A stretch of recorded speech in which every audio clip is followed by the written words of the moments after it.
No, pues muchísimas gracias, la agradecida soy yo, Paco, Rodolfo, Marta. Y por supuesto a todos ustedes por tomarse el tiempo de venir. Preparé unas láminas porque siento que algunos mensajes son más fáciles de comunicar presentando una gráfica. Y bueno, pues voy a platicarles cuál es mi perspectiva. Entiendo que pues al final puede haber preguntas, pero también si a la mitad o si en algún momento alguien tiene una pregunta, creo que puede ser más dinámico si levantan la mano y lo vamos platicando. Entonces, dividí mi presentación en 4 secciones. Primero una breve introducción para recordar pues qué hace el Banco de México y cuál es nuestro contexto actual. Y después cómo ha evolucionado la economía, la inflación y finalmente algunas consideraciones finales. Entonces, quiero empezar porque me parece buena idea, recordando que el Banco de México, en el artículo 28 constitucional, pues establece que va a haber una banca central que será autónoma en sus funciones, pero también en su toma de decisiones, y su objetivo prioritario será procurar la estabilidad del poder adquisitivo de la moneda. Esto quiere decir mantener una inflación baja y estable, que con una similar cantidad de dinero podamos comprar una misma canasta de bienes a lo largo del tiempo. Después, en la Ley de Banco de México se establecen algunas otras finalidades, como proveer a la economía de la moneda nacional, los billetes que todos conocemos los hacemos en el Banco de México, tenemos 2 fábricas, etcétera, ¿no? Promover el sano desarrollo del sistema financiero, también alguna regulación, normatividad es exclusiva de nosotros para el sector, como por ejemplo todo lo que tiene que ver con infraestructuras de pagos, etcétera, pero también otras las compartimos con la Comisión Nacional Bancaria de Valores, y propiciar el buen funcionamiento del sistema de pagos, que como saben, el SPEI se desarrolló, entre otros, en el Banco de México en 2004, ya tiene 21 años.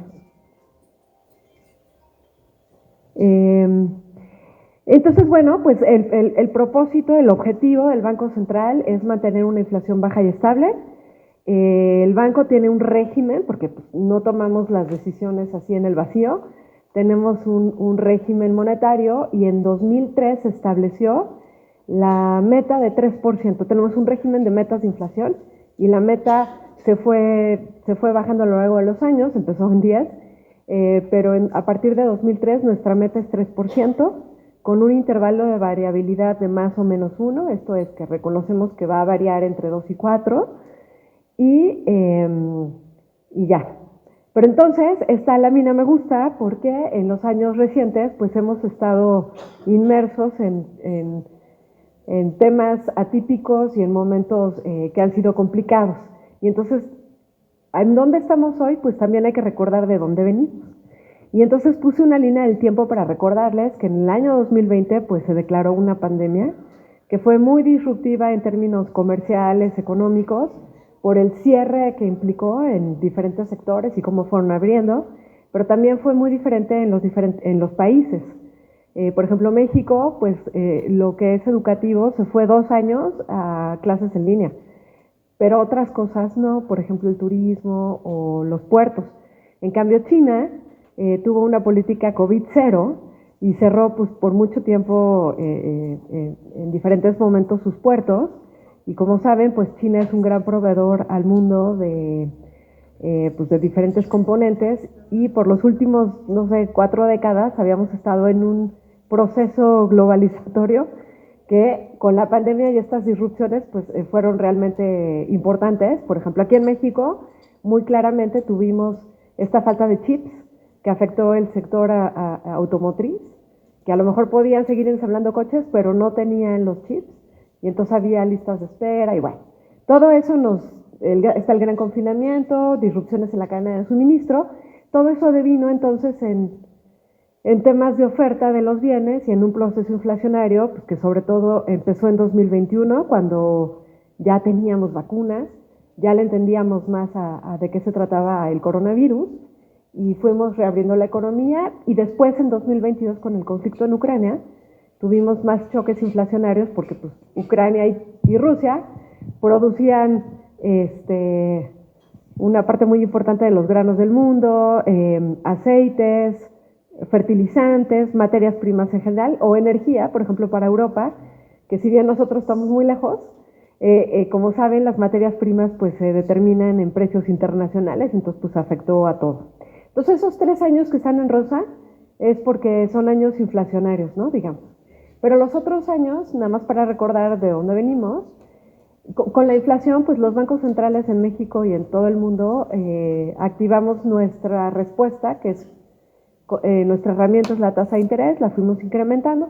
Y los siguientes 3 años que están pintados en azulito son años que por distintas características, algunas las puse ahí, tuvimos volatilidad en los mercados financieros.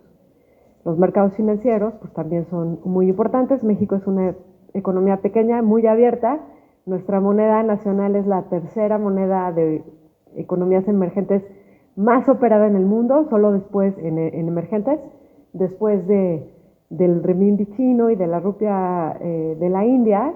Entonces, pues cuando hay momentos de volatilidad, pues también lo sentimos y bueno, pues ahí tenemos que ser cautos. Nada más quiero recordar que esto lo último, que es 2025, que es el año en el que estamos experimentando cambios en políticas comerciales o amenazas de cambios en políticas comerciales y que tiene mucha incertidumbre pues a todos los sectores, no es nuevo. Viene ahí desde 2010, desde 2016 se los marqué, por ejemplo con el Brexit, estas medidas proteccionistas que por alguna razón empiezan a surgir en el hemisferio occidental. Y también, pues cuando el primer periodo en que Trump es presidente en Estados Unidos, pues empiezan las tensiones con China. Entonces, esto que vivimos ahorita, pues ya también venía pues de una evolución, no sé, social, política, desde 2016. Y a lo largo de todo esto puede haber cambios estructurales que estábamos platicando hace unos momentos con los anfitriones, que pueden ser cambios estructurales que esté experimentando la economía, como puede ser el cambio demográfico, que estamos siendo poblaciones que envejecemos más, unos más que otros. En México todavía la tasa de fertilidad es 1.6 niños por mujer, pero pues ya no es 2, ¿no? Que es la tasa de reemplazo. El cambio climático y nuevas tecnologías, muy marcadamente a partir de la irrupción tan fuerte de la inteligencia artificial, pues por ahí de finales de 2022, y todo lo que esto pueda hacer cambiar a la economía que conocemos. Ahí, desde el otro lado. Entonces, eso nada más para recordar, yo sé que todos lo sabemos, pero vamos a ver ahora lo que ha pasado en economía y inflación en México, pero pues me parece importante recordar esto. Y entonces, esta es una gráfica con las perspectivas económicas del Fondo Monetario Internacional. El Fondo Monetario Internacional publica 4 reportes a lo largo del año, World Economic Outlook, en el que dice pues sus pronósticos, por ejemplo, de crecimiento para el mundo y para los países. Aquí nada más les estoy poniendo la del mundo, para que observen cómo estos han venido cambiando en el tiempo. Entonces, lo que está observado es lo que está en negro.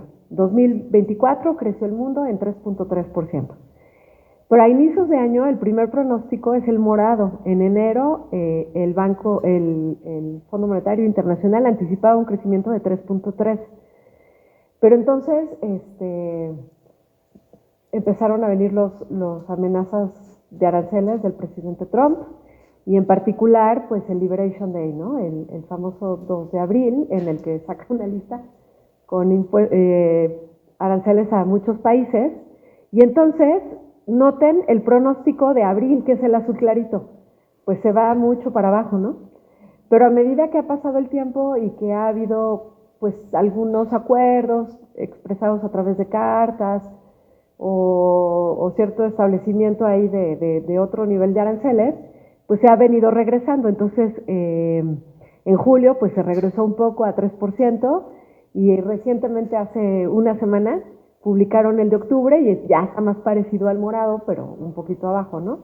Entonces esto nada más pues también para recordar lo que ha sido este año en cuanto a incertidumbre, ¿no? Ni en Estados Unidos y muchos bancos centrales o el Fondo Monetario pues ha sabido bien a bien cuáles van a ser los impactos de todos estos anuncios porque también una cosa son los anuncios y luego las pausas y luego lo que al final de cuentas se está firmando, pues nos ha traído en un ambiente de elevada incertidumbre. Y entonces, en México, ¿cómo estamos? Esa era mi introducción un poquito global. Entonces, la economía mexicana, ahí vemos la caída que tuvo en la pandemia, después el rebote, y noten cómo 2022 y 2023 pues, fueron años de un crecimiento bastante aceptable, por arriba del potencial o del promedio que había tenido nuestra economía, está por arriba de 3, muy bien, pero 2024 cayó. Entonces, como todos saben, pues hay varias razones. 2022 y 2023 fueron años en que hubo muchísima inversión, liderada por el gasto del gobierno federal en sus proyectos de infraestructura, sobre todo en el sureste, que pues, tienen una derrama en otros proyectos de la iniciativa privada y entonces tiene un buen multiplicador para la actividad económica, y en 2024 pues eso se acabó. Además que 2024 fue un año electoral, entonces típicamente esto pasa en México, un gobierno está terminando, entonces está cerrando sus proyectos, haciendo sus libros blancos, y otro va a empezar y también se tarda en arrancar. Todo eso nos pasó en 2024 y pues crecimos. Bueno, y además Estados Unidos también se estaba desacelerando, y como saben, Estados Unidos es nuestro principal socio comercial, sobre todo nuestra industria tiene mucha relación, entonces también empezó a haber debilidad en nuestro sector secundario y todo eso se expresa en ese crecimiento de 1.4. El último pronóstico que tenemos en el Banco de México es para este año un crecimiento de 0.6 y para el año que entra 1.1. Todo esto es por lo que les estoy contando, pero además también sabemos que el gobierno federal está haciendo un proceso importante de consolidación fiscal, porque también 2024 la Secretaría de Hacienda del Gobierno Federal tuvo un déficit mayor de 3%, que era el que venía cayendo de promedio y el que más o menos las calificadoras aceptan como un número para tener finanzas sostenibles. Y entonces se está haciendo ahora y el año que entra un proceso de consolidación fiscal, y esto sobre todo se traduce pues, en menos gasto de gobierno. Y entonces si el gobierno tiene menos gasto, pues también hay menos gasto en inversión, como el que ya les contaba, y entonces pues anticipa un crecimiento más débil. Para el otro lado. ¿Cómo se ha visto esto por sectores? Bueno, las actividades primarias, eso está al segundo trimestre, porque hasta la semana que entra vamos a conocer el PIB flash del tercer trimestre, entonces ahí vamos un poquito rezagados.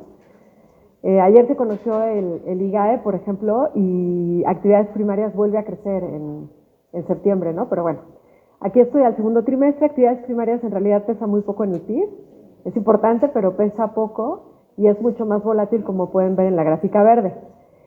Sin embargo, las secundarias, que ya pesan más de 20%, pues pueden ver lo que les estaba yo contando. Durante 2024 empieza la debilidad y pues 2025 ha estado ahí pues moviéndose medio hacia abajo y medio lateral.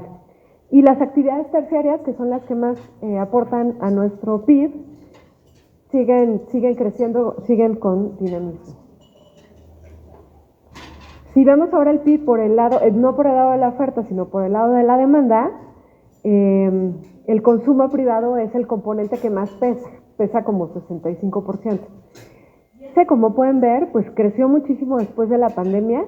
Luego en 2024 como que bajó, pero está otra vez creciendo. Y es que un componente muy importante es el de bienes importados, que es la gráfica en azul. Y entonces, a medida que tuvimos la reacción del Banco Central y todo esto que ya les estaba contando, recordarán que el tipo de cambio estuvo también, pues casi llegó a niveles de 17, 16%, y eso se expresaba en el incremento en bienes importados que se tuvo. En cambio, los bienes y servicios nacionales, sobre todo los servicios, que es lo que les mostré en la anterior, pues sí se ven con algún dinamismo, pero no tanto así los bienes nacionales, que han mostrado mayor atonía. La inversión, que es el otro gran motor de la economía, pues también, como lo que les comenté, pues viene a la baja desde 2024. Lo podemos ver tanto en maquinaria y equipo, que es la lámina azul, vean la gráfica azul, que había crecido mucho en los 2 años anteriores. Después de la reapertura económica creció muchísimo, pero luego pues más bien ha avanzado en sentido opuesto. Y la construcción también, esas dos son por lo que les comenté al principio, ¿no?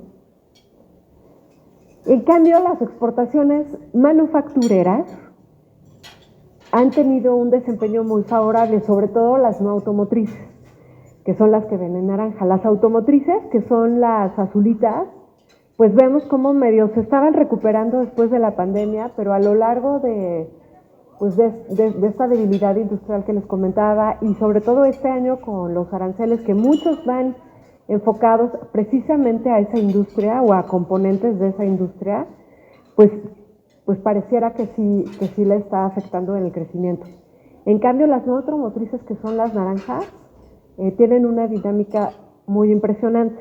Más adelante les voy a presentar, pero ahorita puedo spoilear, que mucho de esto hemos visto, sobre todo este año, que tiene que ver con los componentes de computadoras y las computadoras que se están produciendo en México y se están exportando en cantidades muy grandes. Y que también tiene que ver con el cambio tecnológico que les platicaba en la línea del tiempo. Y otro elemento importante para dimensionar lo que está pasando en nuestra economía, pues es el mercado laboral. Entonces, el mercado laboral ya muestra señales de debilidad, aunque tiene una tasa de desocupación nacional muy baja. Se ha mantenido alrededor de 2.6, 2.7 ya por varios meses. De repente se subió el volumen, ¿no? Sí, te ajustaron. Ah, ¿pero está bien? Sí, ahorita va. Ok. Sí, como que me oí. Tenemos una baja tasa de desocupación nacional. Vale la pena recordar que en México pues casi la mitad de la población trabaja en el sector formal y casi la mitad de los que trabajan están en el informal. Entonces, la tasa de desocupación la mide el INEGI con encuestas abiertas, encuestas nacionales. Entonces, a lo mejor el sector informal funciona como un buffer de cuando hay pérdidas de trabajo en el sector formal, y eso lo podemos ver en la gráfica de color negro, que es la creación de puestos de trabajo afiliados al IMSS. Pueden ver cómo esa, pues más bien se ha estancado y ya no se han creado más puestos de trabajo. Eso nos habla pues de una debilidad. En medio les puse la tasa de participación laboral por hombres y por mujeres, porque también es un mensaje que yo veo importante comunicar usualmente en mis pláticas, y ya lo comentábamos también hace un rato, y es que también hay una particularidad que tenemos en nuestra economía, y es que la brecha de participación laboral entre hombres y mujeres es muy grande. No es así, eso no sucede en estudios. Las mujeres sí están estudiando al mismo nivel que los hombres, en educación básica, media y profesional, pero a la hora de participar laboralmente, es decir, de trabajar de manera remunerada, pues tenemos esta brecha. Y tenemos esta brecha pues también por consideraciones que conforman pues, la manera en que vivimos. Hay una encuesta que hizo el INEGI en el año 2022 que se llama Encuesta Nacional de Cuidados, y que nos deja ver cómo todos los cuidados del hogar o de los, no solo de bebés o de niños o de adolescentes o de adultos mayores o de personas enfermas, recae marcadamente en las mujeres. Entonces, muchísimas mujeres optan, o es el arreglo que tenemos en las familias, por no desempeñarse de manera remunerada, sino hacer todas estas tareas del hogar, de cuidado, que son muy importantes, y entonces eso, desde mi punto de vista, explica esta brecha. Si lográramos que las mujeres se incorporaran al trabajo remunerado, el PIB en México, el PIB per cápita crecería en más de 20%. Entonces, yo pienso que es una oportunidad que tenemos todos en nuestra economía de ir incorporando a las mujeres al sector remunerado para ser más productivos y hacer pues, crecer más a nuestro país. Entonces las mujeres trabajan con una participación menor al 50%, oscilando a niveles de 45%. Y entonces, ¿cómo se ve la inflación? ¿Cómo ha evolucionado? Que finalmente les platicaba yo en la primera lámina, que es el objetivo que tenemos en el Banco de México, mantener una inflación baja y estable, y la meta que tenemos es de 3%. Entonces, en esta lámina les estoy presentando la inflación en la línea negra con bolitas desde enero de 2022. En agosto de 2022 es cuando la inflación tocó el máximo en este periodo inflacionario en México a un nivel de 8.70. Quiero notar que fue menor de la que se alcanzó, por ejemplo, en Estados Unidos, que sí rebasaron el 9%. De todas maneras, pues no es un buen número. 8.7 pues fue un nivel elevado. Como saben, la inflación tiene dos componentes. Uno es lo que se conoce como la inflación subyacente, y el otro, que es la azul, la línea azul, el no subyacente, que es la línea verde. En la no subyacente se agrupan los elementos más volátiles, los que cambian sus precios con mayor facilidad, que son los agropecuarios y los energéticos, materias primas.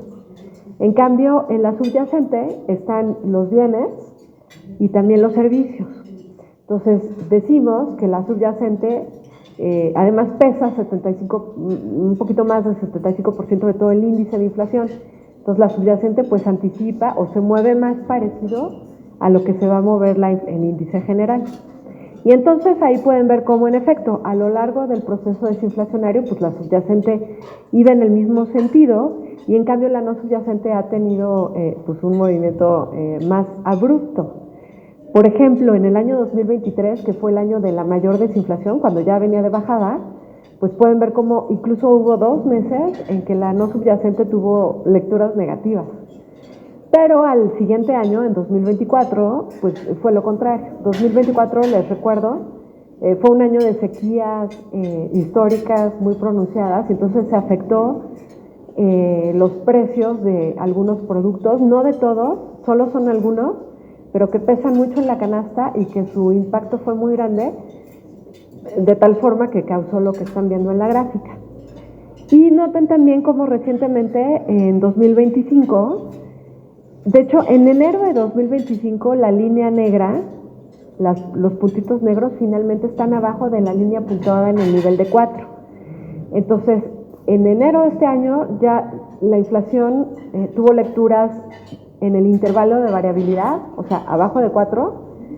Se salió en 2 meses, que fueron, creo que abril y mayo, que sucedieron varias cosas, calendario, por ejemplo, la Semana Santa cayó en otro mes, y entonces a la hora de compararlo con un año anterior hubo temas que luego suceden en estas métricas, pero desde entonces se ha vuelto a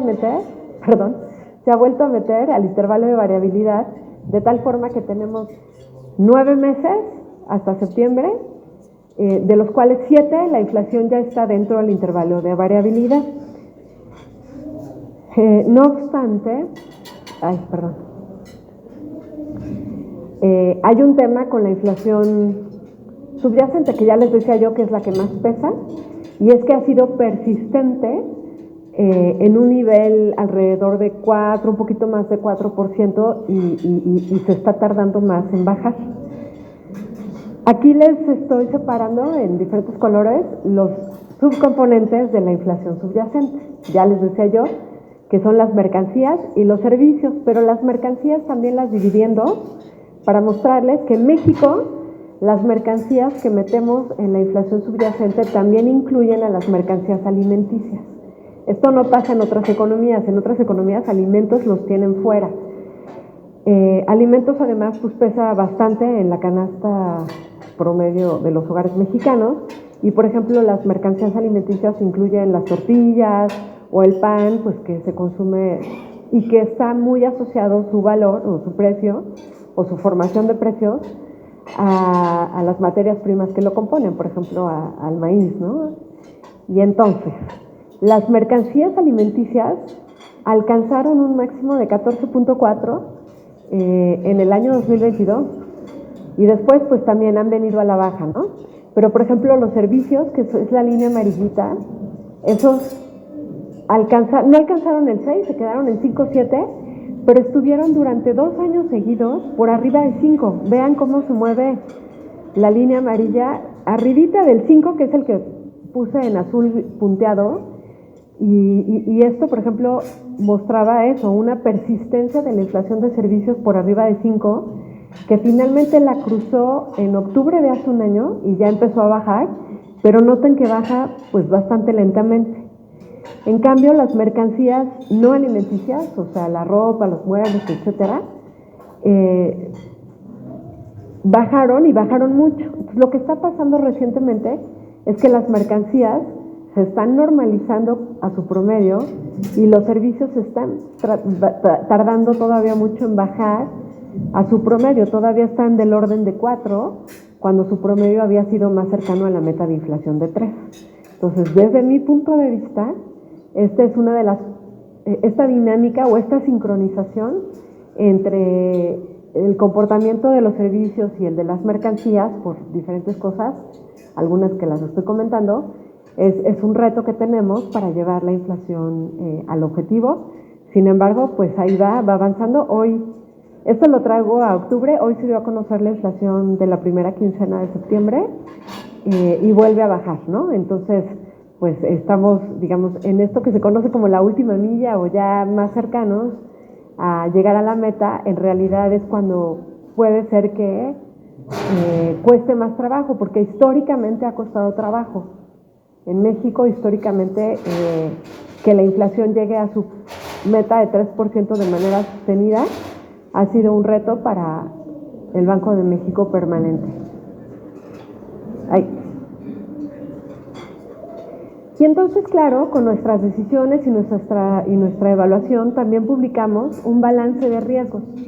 En cada decisión presentamos cuáles son nuestros pronósticos de inflación hacia adelante, pero además, cuál es el balance de riesgos que estamos observando. ¿Esto qué quiere decir? Creemos que hay riesgos a la alza para la inflación, o sea, que van a hacer que la inflación no necesariamente crezca, pero que no necesariamente baje conforme dicen nuestros pronósticos. Y los riesgos a la baja son lo contrario, que si son más fuertes pueden ayudar a que la inflación baje. Entonces, en estos riesgos a la baja, el que está en la lista arriba, es que la actividad económica en México sea todavía más débil, o en Estados Unidos. Si la actividad económica es débil, pues lo que ya les platicaba, ¿no?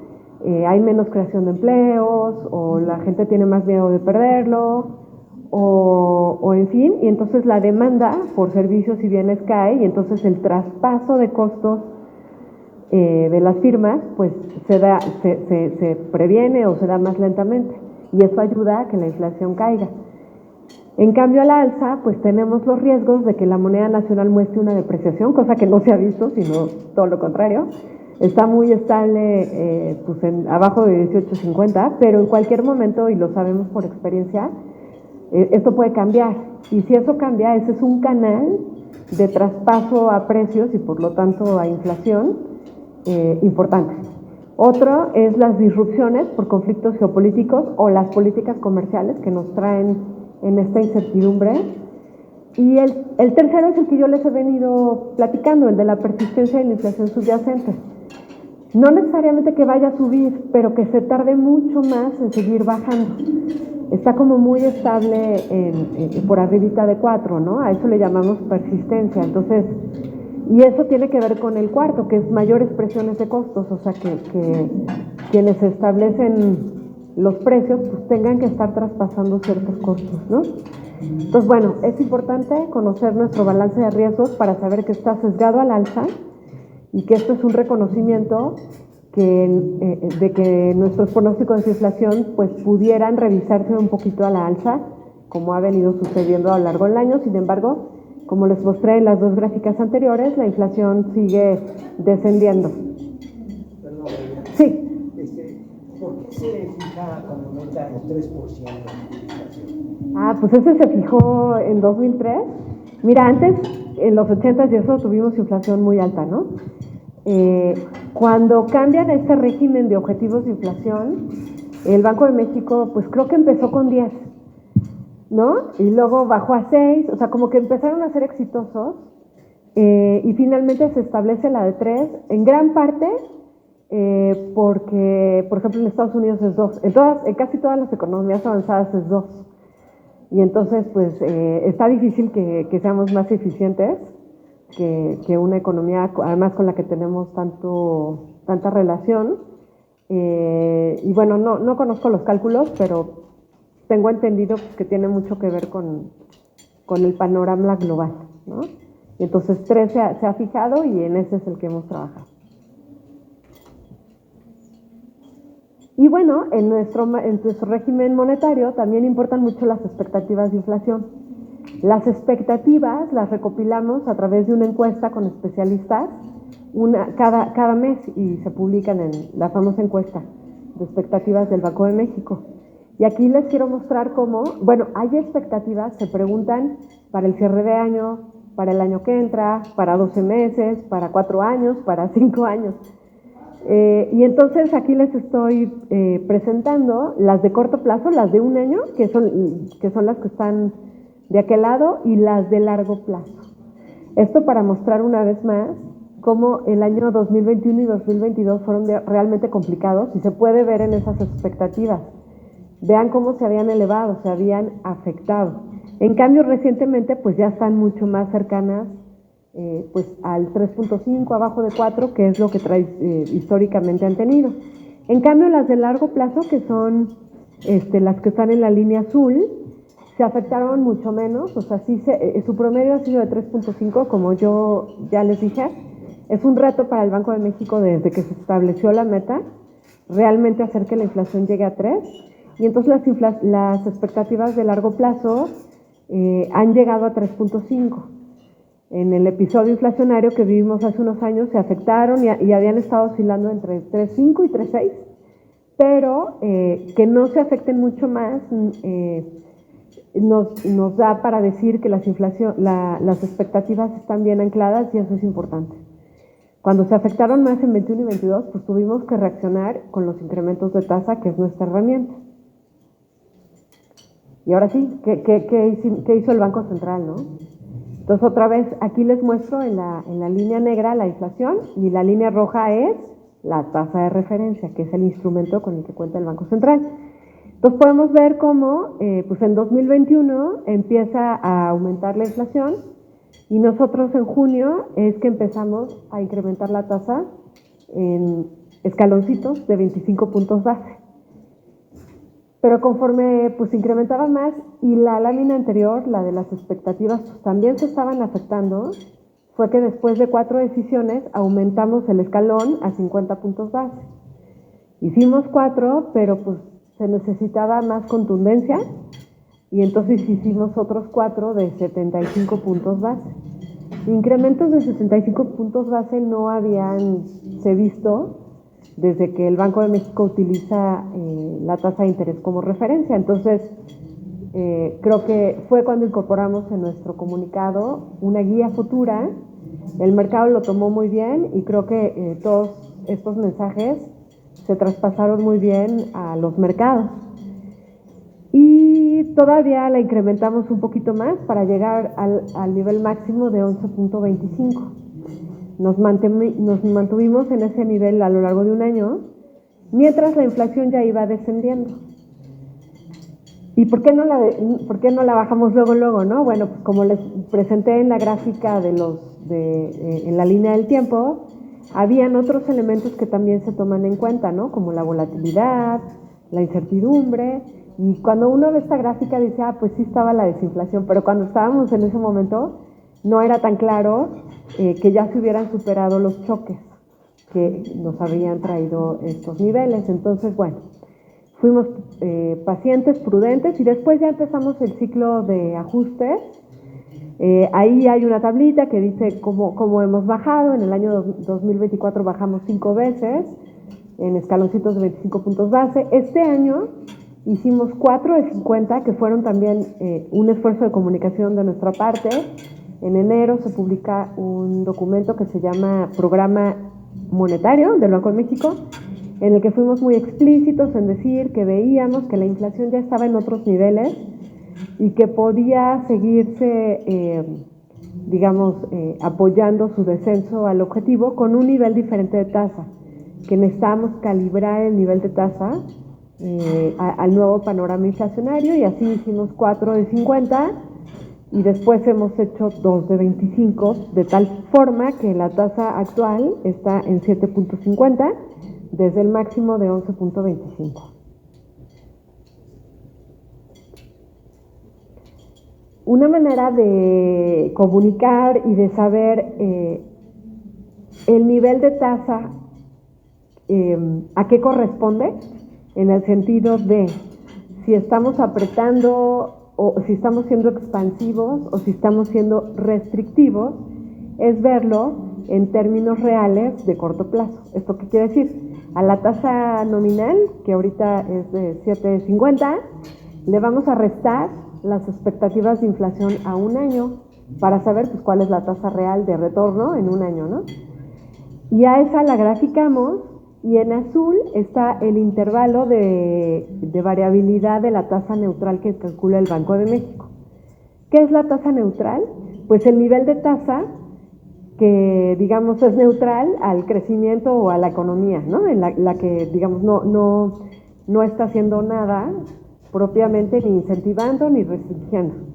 Pero como es una variable no observable, pues el banco pues tiene diferentes metodologías y lo que publica es un rango y un punto central. Entonces, si estamos arriba de ese rango, arriba del área azul, decimos que estamos en terreno restrictivo, que el nivel de tasa está siendo restrictiva, y si está por debajo, que está siendo expansiva. Entonces, podemos ver que la postura monetaria durante, pues a partir de mediados de 2022, cuando cuando hicimos los 75 puntos base, entramos en el nivel de restricción que creíamos que era lo que se necesitaba para realmente pues responder a los choques inflacionarios. Fuimos profundamente dentro de esa área, y ahí les estoy dibujando el ciclo anterior. El ciclo anterior, que empezó en 17 y se mantuvo 18-19, se detonó con los, ¿cómo le llaman? Los gasolinazos, cuando se abrió el precio de las gasolinas, y también el Banco de México reaccionó, pero noten la diferencia. O sea, el choque inflacionario experimentado a partir de la pandemia y la reacción del Banco de México, pues fueron mucho mayores, ¿no? Ahora ya nos estamos acercando con estos ajustes que conocen y que les estoy platicando al nivel neutral. Por mi parte, y no lo dije al principio, pero lo digo ahora, lo que yo les estoy compartiendo es mi punto de vista y no representa al Banco de México ni a la Junta de Gobierno. Mis secretarios son míos. Y no lo tomen como del banco. Yo pienso que es adecuado ya estar cerca de la neutralidad, porque, digamos, los determinantes hacia adelante de la inflación son favorables a que no haya presiones, como puede ser una actividad económica débil, como es un tipo de cambio estable y bastante, y de alguna manera apreciado, y como lo es las expectativas de inflación. Y entonces ya se parece más al reto que tenemos en el banco desde 2003, como me lo preguntó Paco, ¿no? Hay otras cosas que tienen que ver con cómo está nuestra economía, que previenen o que hacen difícil esta convergencia. Entonces eso se puede, yo pienso, atacar con un nivel distinto de tasa de interés. De todas maneras, 7.50 me parece que históricamente pues sigue siendo elevado. Y no solo históricamente. Entonces ya les comentaba yo que México es una economía pequeña y muy abierta. Este año estamos en 2025. Se cumplen 30 años de la crisis de 1995. Que por lo que veo, pues todos se acordarán. Es que hace 2 días hacía una que había mucha gente joven. Eso me hace más fácil la explicación. Desde hace 30 años tenemos en México un régimen flexible de tipo de cambio. O sea, nos dimos cuenta, las autoridades del Banco de México se dieron cuenta pues que habíamos que pasar a un régimen de libre flotación, porque pues vaya crisis que fue esa. Y desde entonces, pues la verdad es que es admirable lo que se hizo desde el Banco de México y desde las autoridades financieras para crear todo este mercado financiero de derivados, pues que para administrar los riesgos que ahora que toman pues, todos los privados, etcétera.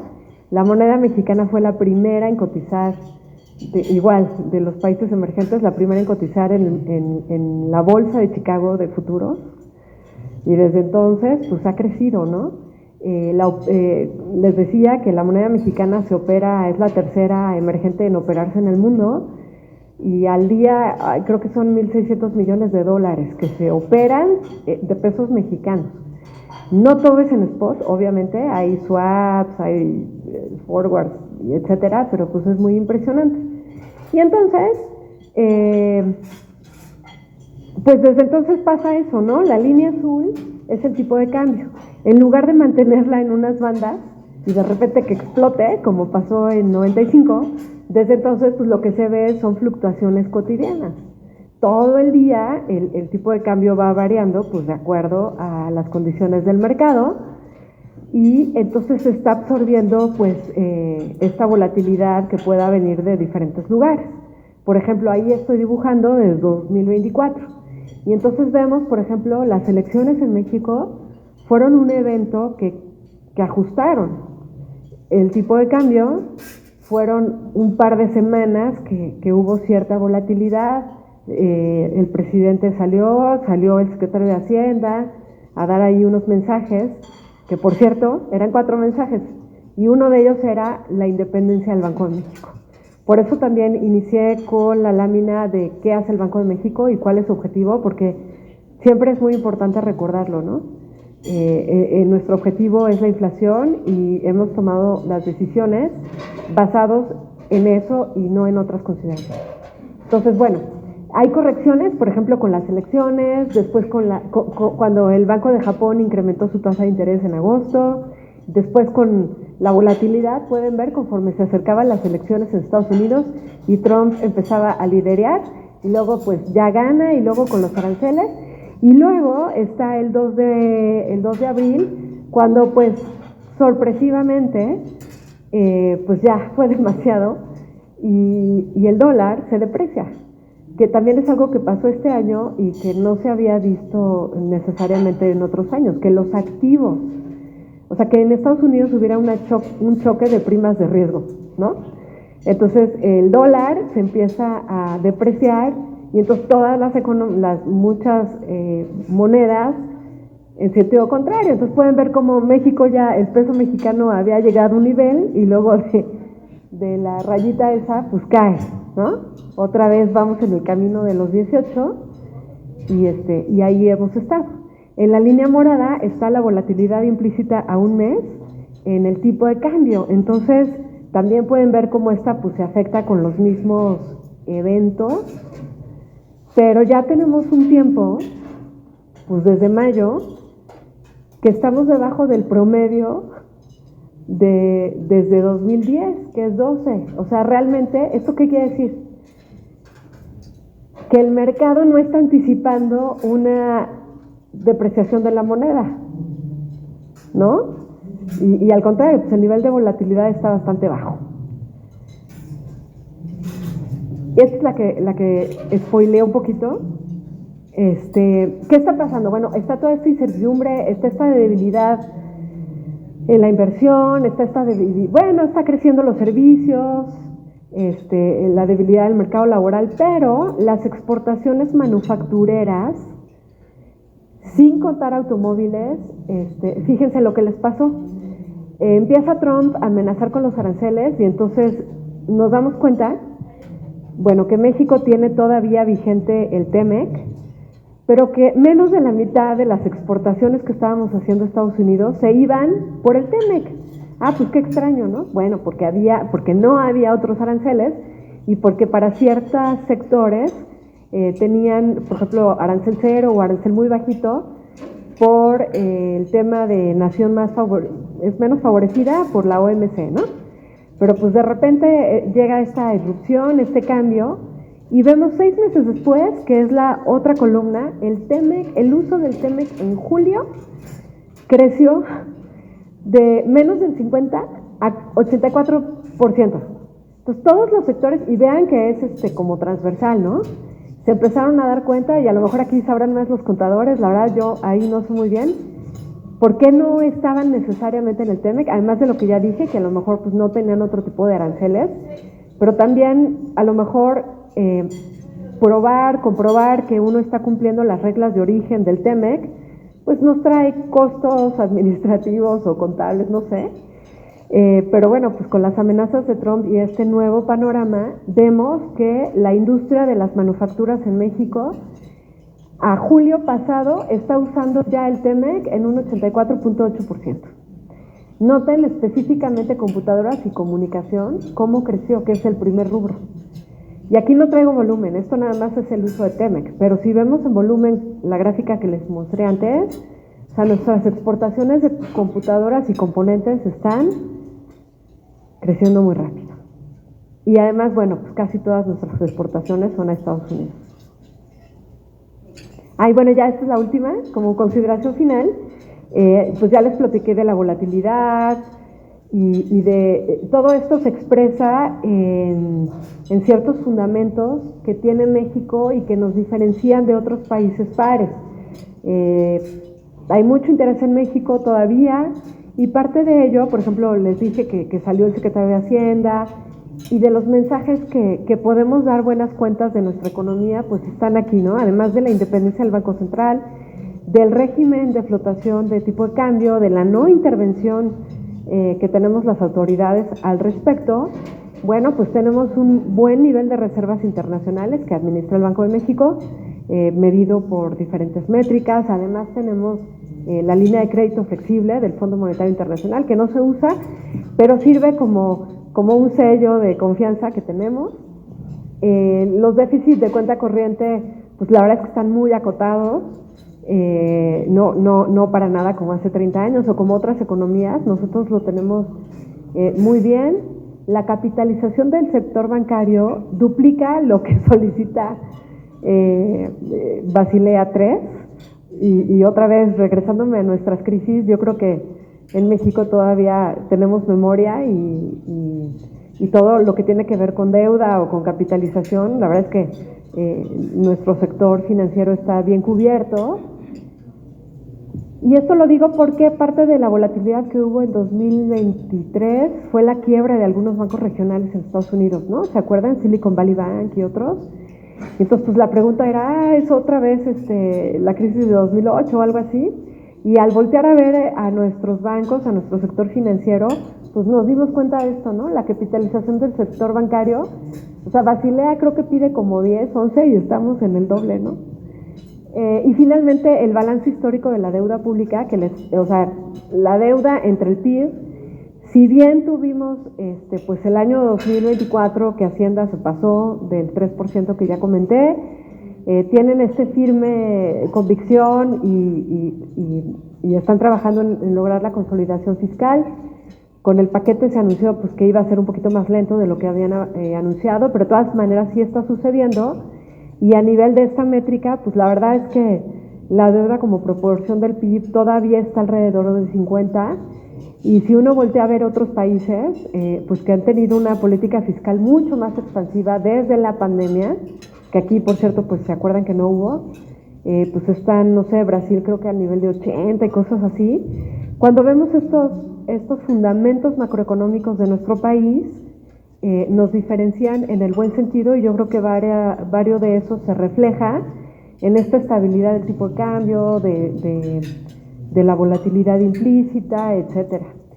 Y bueno, creo que con esto acabo mi presentación. No sé si tienen más preguntas.